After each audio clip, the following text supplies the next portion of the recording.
It has been a busy severe weather season this year in Kansas. We've seen a small tornado in Sharon Springs that took out some buildings in town, and a twister like this one in Andover that destroyed dozens.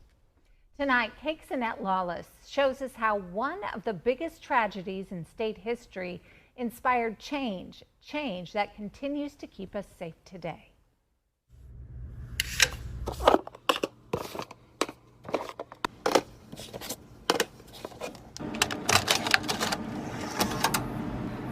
You could hear the top half of our house start tearing up. House just started flying apart in pieces. The whole house shaking, you could feel it. It was just quiet, and all of a sudden, whew. I told my wife, I said, this is a bad one. I would like to get a message to my kids that I'm still alive, babies, and I'm still here. It's in these moments 15 years ago when the harsh reality sank in. Greensburg, a city of maybe 1,500 people, had lost everything. Homes, schools, businesses, the town wiped out by a tornado. No, you can never be prepared for that. We didn't even really have a emergency operations plan. That was part of what we were going in to try to put together. Elderly first, women first. We had a pregnant woman. We need to get them out, get them to a shelter for the night. The response highlighted a lot of problems, like the fact the state was not prepared for all of this. It could have been, if it weren't for one thing: war.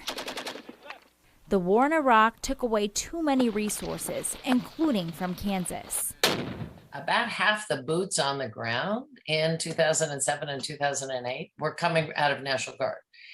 And not only were they deployed, but their equipment went with them. So we had big empty lots where equipment used to be, and we could not draw on that equipment to move it to Greensburg. And we couldn't ask our surrounding state fellow governors to loan us their equipment because theirs was gone too. Former Governor Kathleen Sebelius tells me that the year before, she wrote letters to President Bush saying things needed to change.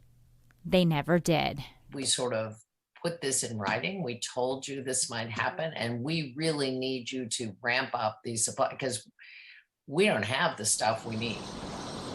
I am struck by the strength of the character of the people who live here in the plains. The devastation caught the eye of leaders. Soon that federal help arrived. Yet perhaps the most powerful response came from next door. Do what we can to try to find everybody who's out there who may be trapped, and we'll do our best. The storm inspired change, a lot of it.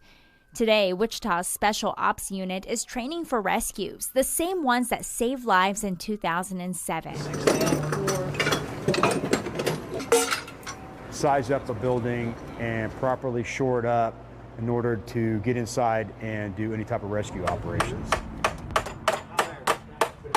The wall's not going to go the other way, so it's not going to pull apart. They're taught in part by Wichita Battalion Chief Scott Kleinschmidt.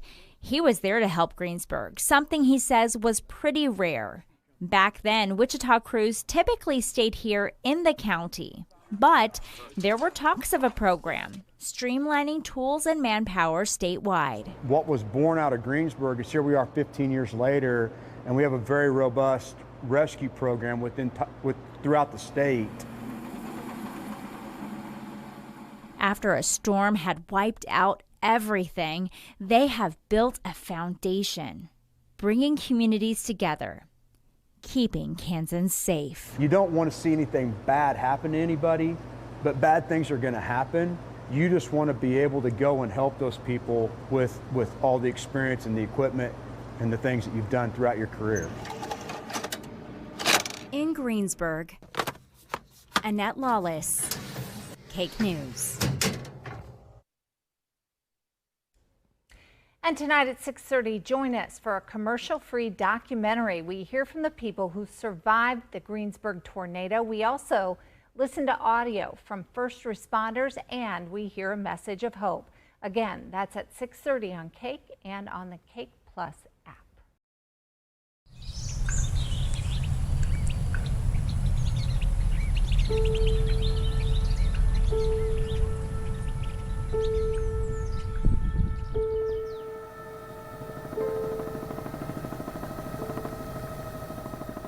The tornado of May 4th, 2007 definitely left its mark on Greensburg.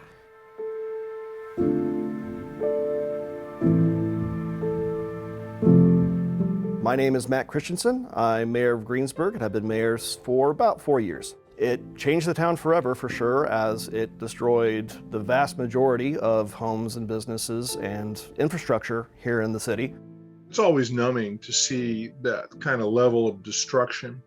I mean, schools are no longer usable, so you can only imagine the impact it had to the kids in the town. And of course, people lost their homes, and that, you know, as everything is gone.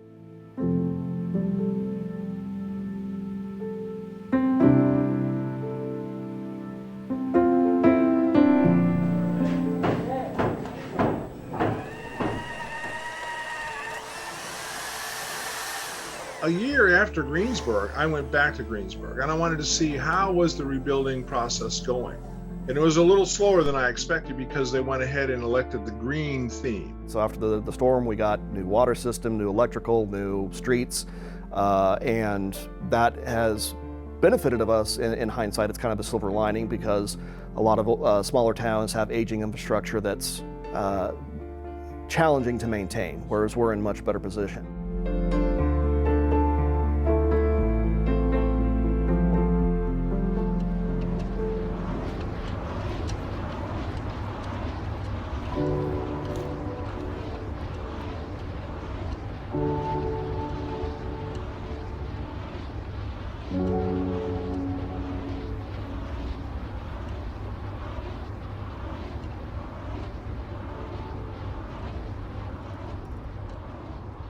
It's good and bad. At that time, there was a lot of green companies that were wanting to invest here. And a lot of their stuff was, I think, experimental. I would do anything to have back what we had. One of the things is trees. And you have that, especially during the summer, you have that comfort of having that trees everywhere.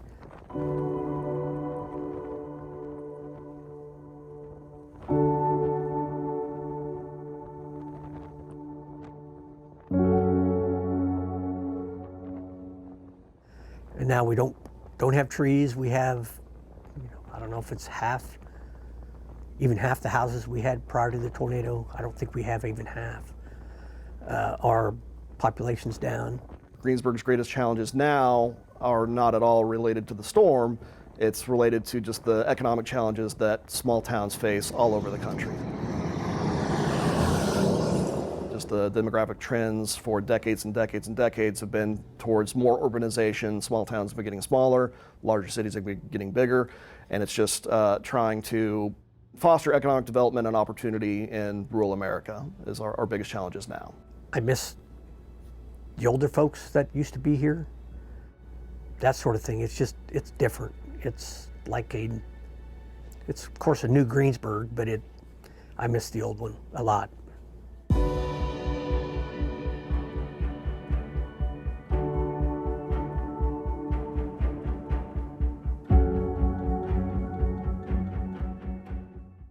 There's another story here, and that is the rising up after the disaster and how you cope with that and how you build back with that. And being an engineer, I'm very interested in this next step, kicking it up a notch where you're building better. And I like that because I wish all houses were built better, because that would then reduce the number of injuries and fatalities in tornadoes. The thing I'm most proud of about Greensburg is most definitely the people. It was a strong community at the time of the tornado, and I'd say it's a stronger community now. Just that experience of the tornado, going through the tornado and rebuilding after the tornado definitely brings the community together, and I think we're a very active community, a very friendly community, and definitely go the extra mile for our friends and neighbors if they ever need anything. So just kind of seeing the community come together after the tornado is what I'm proudest of. I mean, we've got great facilities, we have great infrastructure, but I think the people are what I'd say I'm proudest of.